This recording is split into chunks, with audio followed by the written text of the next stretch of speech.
Hey there, everybody. Robert Taylor with Wonderscape Creations, starting a new mini series that works with Narrative Pro, specifically for a crafting system. I do know that the developers of Narrative Pro do intend on adding a crafting system at some point in the future. So, at some point isn't good enough for me to be willing to wait for it to happen, especially when crafting is needed in my first little mini game that I'm creating. So I went ahead and created one. Um, Ignore my ugly metahuman. Something that I stopped messing with for a while.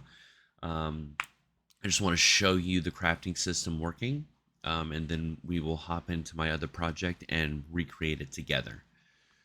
So if I open up in here, come over here to the craft tab. You'll see right now I have 10 research points. I have this system set up to where you can um, gain these research points.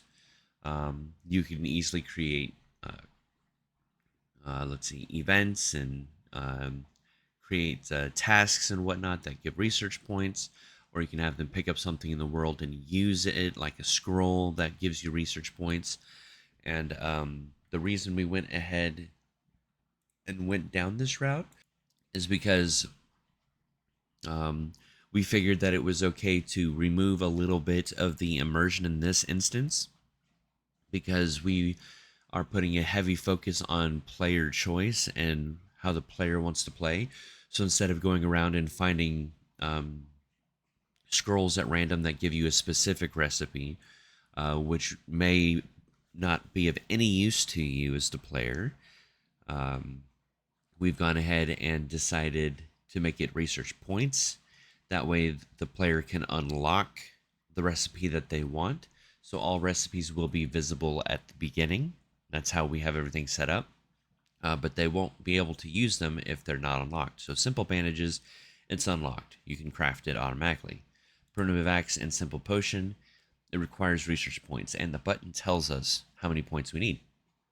And since we have this open right here, the crafting inspector, you will see the materials needed that we need sticks and stones, because when we create an axe, it'll break bones. Thank you to Aaron, the guy who created a lot of this stuff for me. Um, I helped polish up the UI. Outside of that, he did a lot of the the under the hood stuff. But anyways, we have here the sticks and stones. They're red because we don't have enough of them. If we go ahead and unlock it, you'll see our points went down to 6, and we can craft.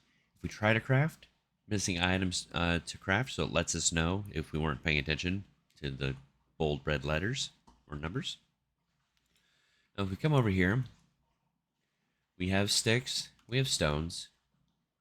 We come in here to craft. 10 out of 5. Uh, yeah, 5 out of 4. We hit craft, automatically updated for us, and it told us they created the axe. Obviously, we try to create another one. It's going to say that we're missing stuff. All of this stuff is indeed saved. Obviously, we come in here in the inventory. Here's our primitive axe. Here is our stone. Here's our sticks. Obviously, we don't have a whole bunch of UI stuff, so we have gone ahead and used what is available to us. And I shouldn't say that we don't have UI stuff. It's simply that for testing purposes, we didn't need to set any of that up. It is certainly something that'll be set up in the future. So that is how the crafting stuff works. Um, and in the following episodes, we will, like I said, be in my um, in the add-on project that I'll be uploading after this series is done. That way, those that don't want to follow video by video can wait a couple extra hours, and then they can just simply download the project once it's ready and move the crafting system over to your stuff. Um, Completely and totally up to you on how you choose to do that. Um,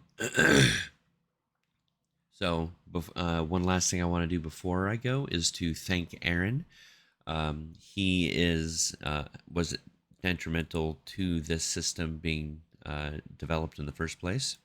If you would like to support him in his endeavors, he too has started a YouTube channel specifically for mostly for beginners and newer people, but it would certainly help those that have been doing it for a while who struggle with keeping things in order, keeping things clean, understanding the why of how things work.